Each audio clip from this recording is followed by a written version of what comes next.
안녕하십니까, 김철애입니다. 이번 시간에는 과제 수행에 대한 질문들이 많기 때문에 우리 공공경제론 과제 수행 방법을 제가 동영상으로 찍어 올리도록 하겠습니다.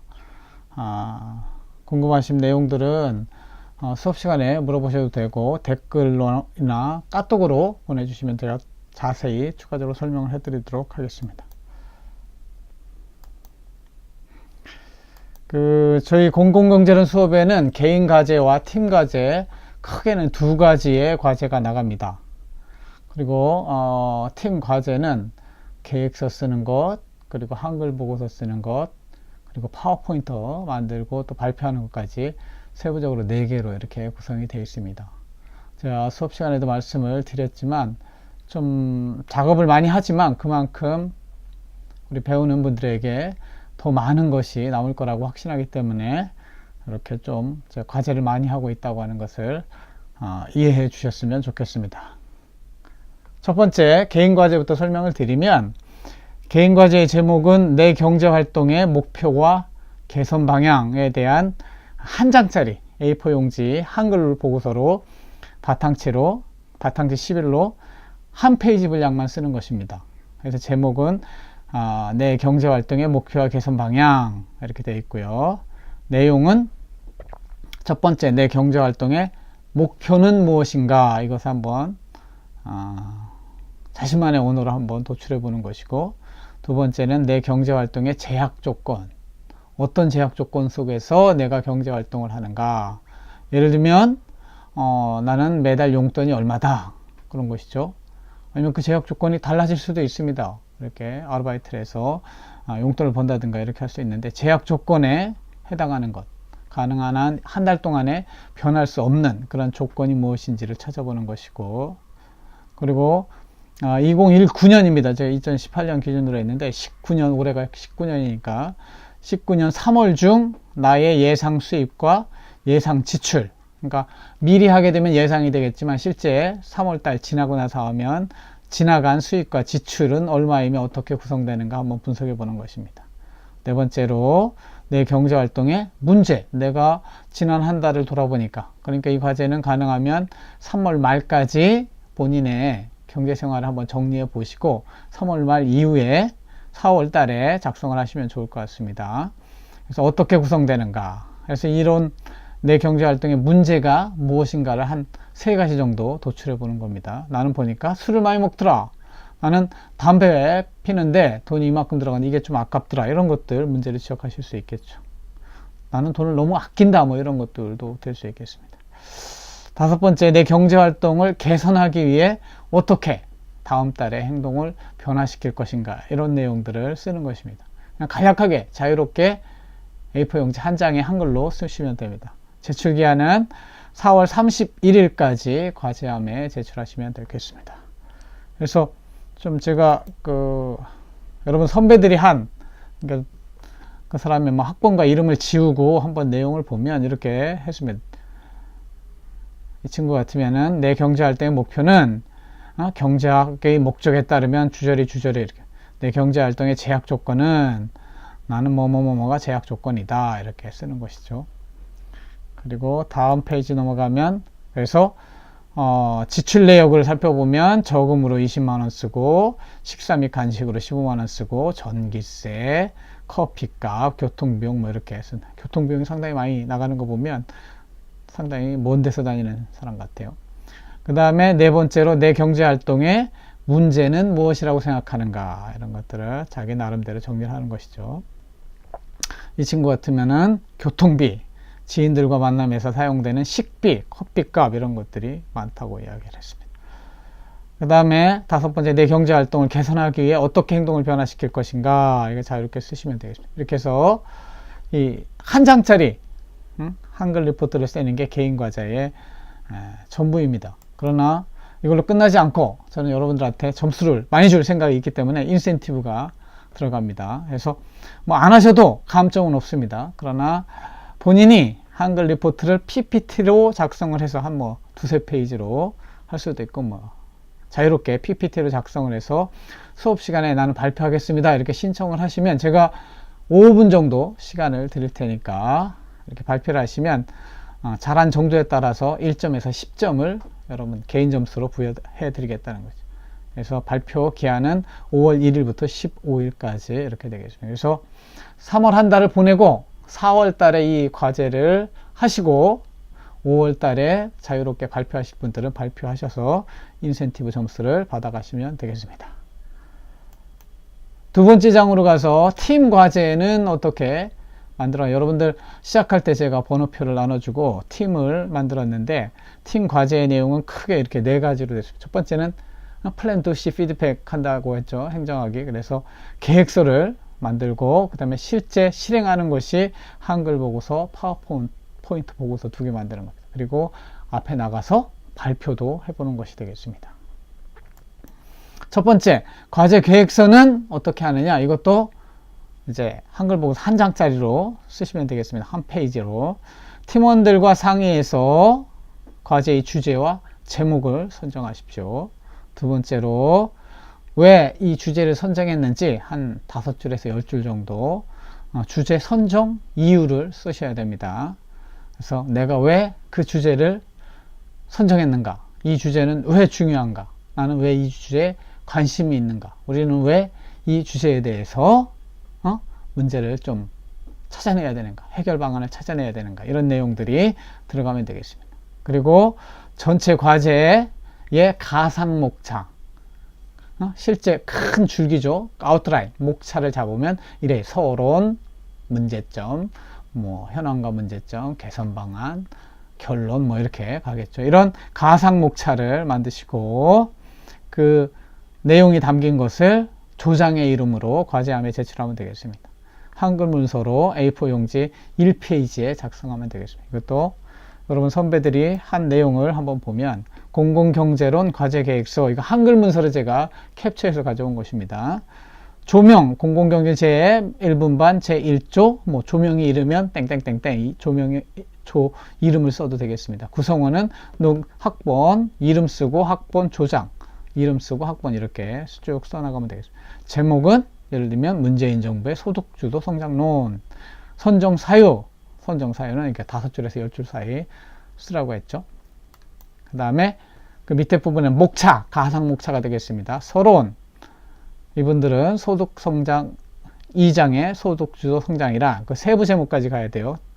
그 서론과 결론 이외에는 소득주도 성장에 대한 역사와 소개 이렇게 다양하게 1, 2, 3. 또 3장에 가서 소득주도 성장의 장점과 단점 그래가지고 1, 2 이렇게 나갔죠. 4장에는 소득주도 성장의 개선 방안, 개선 1, 2 이렇게 했는데, 하여튼 여러분들 좀 더 자세히 쓰셔도 되고 요 정도 쓰셔도 되는데, 하여튼 이렇게 서론부터 결론까지 가상 목차를 적어내면 이것이 첫 번째 과제 계획서, 과제를 끝내는 것이 됩니다. 두 번째 단계로서 한글 보고서를 만들어 보는 겁니다. 한글 보고서는 여러분들이 서술형으로 쓰셔야 돼요. 문서를 만들 때 개조식이라고도 있고 서술식이라고도 있는데, 이거는 서술식이라고 하는 것은 주어와 동사가 명확하게 있는 것을 서술식이랍니다. 그리고 끝날 때 마침표를 찍는 것이죠. 반면에 개조식은 대략 개괄적인 내용만 담는 것으로서 개조식에는 마침표를 원래는 안 찍는 것이 원칙입니다. 그래서 한글 보고서의 내용은 아까 계획서에 작성한 대로 목차에 담긴 내용을 자세히 적는 것인데, 이 한글 보고서를 쓰시려면 여러분들 이제 1학년이니까 첫 과제를 하시는 분들도 있을 텐데 반드시 표지를 또 만들어야 됩니다. 그래서 표지에는 제목, 과목명, 팀명, 팀원 등을 써놓고요. 그 다음에는 목차를 넣어야 돼요. 표지 다음에 목차를 넣고 그 다음에 본문으로서 서론이 들어갑니다. 서론이 1페이지가 되는 것이죠. 목차에는 반드시 내용과 페이지를 함께 기록해 주시면 좋겠습니다. 서론의 선정사유와 중요성, 이미 썼던 거 이제 그걸 좀 더 늘려서 쓰시고, 두 번째 2장에 가면 현황과 문제점을 분석하면 어떠한 현재 실태가 어떤지, 그래서 어떤 문제가 발생하고 있는지, 이런 것들은 신문이나 보고서들을 많이 활용하시면 되겠습니다. 그 다음에 해결 방안을 찾아야 되겠죠. 문제를 해결하기 위한 방안들을 제시하시고, 마지막에 결론에 가서는 이러한 문제점을 발견했는데 이러한 것들을 고쳐야 된다. 이렇게 간략히 정리하는 게 결론이 되겠습니다. 그리고 제가 여러분한테 제시하는 이런 과제의 마지막에는 반드시 개인별로, 초에 참여한 개인별로 느낀 점을 5줄 정도, 5줄 정도 적도록 하고 있습니다. 그래서 느낀 점을 적고 마지막에 참고 문헌을 리스트를 만드셔야 됩니다. 그래서 과제 수행 과정에서 참고한 논문, 보고서, 신문 등을 정리해서 여러분들이 그 참고 문헌 리스트에 넣으셔야 됩니다. 이 참고 문헌 활용 방법은 제가 수업 시간에 여러분들이 낸 등록금으로 우리 학교에 중앙도서관이 전자도서관이 되어 있어서 뭐 책으로 되어 있는 것도 있지만 가서 빌려볼 수 있는 것도 있지만 실제 인터넷상에서 많은 논문과 보고서들은 여러분들이 학교에 아이들이 치고 들어가면 공짜로 볼 수 있는 그런 시스템이 있거든요. 그리고 전자저널 시스템에 들어가셔서 그러한 것들을 보는 것을 제가 실행해 드리도록 하겠습니다. 전체 페이지 분량은 한글 문서로 15페이지에서 20페이지로 작성하고 글자체는 바탕체 글자 크기는 11포인트가 되겠습니다. 이 한글 보고서를 작성하는데 유의사항, 이것을 꼭 지키셔야 돼요. 여러분들이 대학생이 됐기 때문에 올바른 글쓰기, 올바른 행정학 문서, 행정문서 만들기 위해서는 이러한 것들을 지켜야 됩니다. 첫 번째는 표절, 제일 중요한 겁니다. 표절 금지. 다른 사람이 쓴 내용을 그대로 적는 것은 도둑질이다 이거죠. 글쓰기의 도둑질이라고 해가지고 표현의 절도, 표절이라고 합니다. 저작권법 위반이고 이거는 형법 위반이 되겠습니다. 그래서 여러분들은 행정학도이기 때문에 한국행정학계 논문 작성 지침에 따라서 반드시 다른 사람의 글, 신문이나 인터넷이나 어디서 가져왔으면 반드시 인용, 출처를 밝혀야 된다는 것이죠.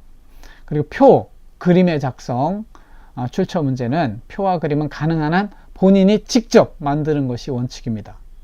그래서 요즘 뭐 하도 발달돼가지고 컨트롤 C, 컨트롤 V, 저도 지금 이걸 하고 있잖아요. 컨트롤 C 해가지고 캡처하면 띄우는 것이 원칙적으로 한글 보고서에는 허용되지 않습니다. 그리고 직접 만들지 않은 표를 가져온 경우에는 반드시 출처와 자료를 어디서 그 자료가 왔는지 밝히도록 하고 있습니다. 세 번째로 참고문헌을 이 글을 쓰는데 참고한 책이나 논문이나 글들을 죄송합니다.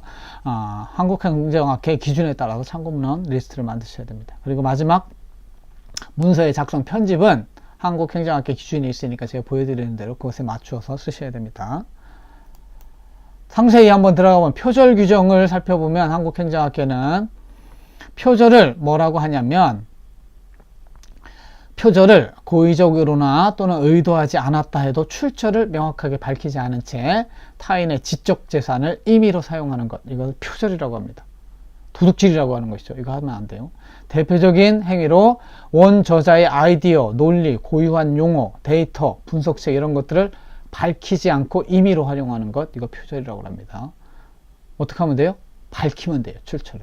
출처를 밝혔지만 인용보호 없이 긴 문장을 그대로 갖다 쓰는 것, 이것도 표절이 됩니다. 이런 때는 인용 방식에 따라서 이렇게 작은 글씨로 써주게 되어 있고, 여러분들이 여기까지는 안 나갈 테니까 위에 것만 좀 지키면 되겠습니다. 두 번째로 목차, 표, 그림 표기하는 방식이 있습니다. 목차 계층은 로마자, 큰 로마자 있죠. 로마자, 그 다음에 아라비아 숫자, 반가로, 양가로, 동그라미, 요 순서로 따르게 되어 있고요. 표 제목을 달 때는 이렇게 꺽쇠에 표 1, 그림 1 이렇게 하고, 이 표나 그림이 딴 데에서 가져왔으면 이 밑부분에 자료 땡땡 하고 그 자료가 있는 것을 인용하게 되어 있습니다. 나머지 내용은 여러분들이 참고하시면 되고요. 그 다음에 본문주와 참고문헌 다른 거 말씀드리겠습니다. 남의 글을 가져왔다 그러면은 일단 본문에는 예를 들면 김철의 글을 가져왔다 가로치고 김철의 따옴표 치고 2005년 뭐 이렇게 가로 닫고 이렇게 한 다음에 실제 저 뒤에 참고문헌 리스트에 쭉 그것을 달아주는 것이죠. 그래서 참고문헌은 여기 나오는 대로 4번에 나오는 대로 동그라미 4번입니다. 저자, 출판연도, 제목, 출판사항 순서로 기재하도록 되어 있습니다. 이런 것들을 지켜주셔야 됩니다. 그 다음에 한국행정학회에서 한글 문서 작성할 때 편집하는 방법이, 편집 용지는 그 세팅에 들어가셔서 편집 용지에 용지 여백을 30, 30 이렇게 주셔야 됩니다. 그리고 문단 모양에 가셔서 요것대로 맞춰주시고 들여쓰기 10 양쪽 혼합, 글자 모형은 바탕 11채, 장평은 100으로 맞춰서 편집을 하시면 되겠습니다. 예를 들면 여러분들의 선배들이 한 거면 소득 주도 성장론의 문제점과 개선 방안 이렇게 해서 이게 한 페이지예요. 그래서 과목, 담당 교수, 제출일, 3조, 뭐 이름하고 학번하고 쓰면 되겠고요. 그 다음에 다음 장에 목차 그래가지고 목차에 서론하고 페이지가 이렇게 들어가도록. 요거는 전체 페이지에 들어가지 않고 요 다음에 서론부터 1페이지가 들어가는 것이 되겠습니다. 그림을 그릴 때는 이렇게 위에다가 그림 제목을 써주고 요 밑에 부분에 자료하고 최저임금위원회 이렇게 연도까지 써주게 돼요. 이것이 반드시 저 참고 문헌에 들어가 있어야 되죠. 그리고 참고 문헌 작성하는 방법은 저자를 쓰고 저자점 가로치고 연도점 그 논문이나 책의 제목점 그리고 요 저널 쓰고 페이지까지 이렇게 써주도록 되어 있습니다. 저자, 연도, 제목, 책 제목, 그 다음에 페이지 이렇게 쓰게 되어 있습니다. 이런 것들을 지켜주시고 그 다음에 마지막에 느낀 점 이렇게 쓰게 되어 있거든요. 예를 들면 김철애라는 이름을 써서 김철애는 조사를 하면서 비트코인의 기술 부분과 비트코인의 채굴이라는 표현을 알게 되었으나 원래 나 스스로가 가진 견해는 뭐 어쩌고 저쩌고 이렇게 쓰는 겁니다. 자유롭게 자신의 느낀 점을 5줄에서 좀 더 쓸 수도 있습니다. 이렇게 쓰는 것이 느낀 점 쓰는 방식이라 이렇게 말씀을 드리겠습니다. 이렇게 한글 보고서가 작성이 되면 그 다음 단계는 파워포인트를 만드는 거예요. 파워포인트는 여러분들이 만들어 보셨을 수도 있지만 만들어 보지 않으신 분들도 많이 있을 거예요. 이번 기회에 꼭 만들어 보시고 이 한글 보고서의 내용이 돼 있으면 그 내용을 파워포인트로 쓰는 것입니다. 파워포인트는 표현을 위한 것이기 때문에 자유롭게 표나 그림이나 그렇게 숫자나 이런 것들을 활용하는 것입니다. 그래서 굳이 서술체를 뭐뭐 다 이렇게 갈 필요 없이 키워드 중심으로 작용합니다. 전체 구성은 표지부터 서론, 현황과 문제점, 뭐 순서는 비슷하게 작성을 하시면 됩니다. 그리고 이 마지막에 나오는 거죠. 파워포인트 작성은 자유롭게 하시되 키워드, 표, 그림을 중심으로 하시면 좋겠습니다. 그래서 이 표나 그림을 만들 때 좋은 것이 뭐냐면 엑셀 프로그램이라는 겁니다. 여러분들이 어떻게 숫자를 좀 만드셔가지고 숫자를 엑셀에다 넣으면은 그것을 가지고 그림으로 만들 수도 있고 표로도 만들 수 있거든요. 그래서 선배들한테 상의를 하든지 어떻게 해서 좀 도움을 받아서 엑셀을 이용해서 이런 것들을 많이 해보는 훈련이 필요합니다. 여러분 실제 직장 생활할 때 제일 많이 쓰는 것이 한글하고 엑셀이 되겠습니다. 파워포인트까지 3개가 되겠지만 이런 것들 활용 방법을 여러분들이 아셨으면 좋겠어요. 이렇게 파워포인트가 완성이 되신 분들은 발표를 신청하시면 제가 발표할 기회를 드리겠습니다. 발표는 원칙적으로 팀원 전체가 앞에 나가셔서 발표를 하셔야 되고 여러분들이 미리미리 준비하셔서 발표를 거기서 현장에서 직접 하지 않더라도 미리 시간을 정해서 제가 이렇게 동영상으로 여러분들한테 보여주는 것처럼 동영상 10분에서 20분짜리를 찍어서 그날 상영을 하면 인센티브 발표 겸해서 추가 점수로 1점에서 5점을 더 드리겠다는 말씀입니다. 그리고 느낀 점은 반드시 본인이 다른 사람이 내 느낀 점을 발표할 수 없죠. 이렇게 해서 파워포인트 발표가 되겠습니다. 이렇게 좀 생각하기에는 과제가 많다고 생각될 수도 있지만 여러분들에게는 제가 확신하건대 이러한 경험이 나중에 일할 때 피가 되고 살이 되는 좋은 진짜 살아있는 교육이 될 거라고 봅니다. 이것은 뭐 학점을 잘 받고 못 받고를 떠나서 여러분들이 이 행정학과에 들어와서 실제 하는 일은 이런 과정이다 이런 것들을 생각하시고 가능한 한 열심히 개인 과제는 개인 과제대로 팀 과제는 팀 과제대로 열심히 참여하셔서 좋은 작품을 만들어 보시기 바랍니다. 나머지 궁금한 사항은 수업 시간에 물어보시거나 또는 댓글이나 또는 카톡으로 주시면 제가 가능한 한 성실히 응답해 드리도록 하겠습니다. 네, 이 정도로 마치도록 하겠습니다. 들어주셔서 감사합니다.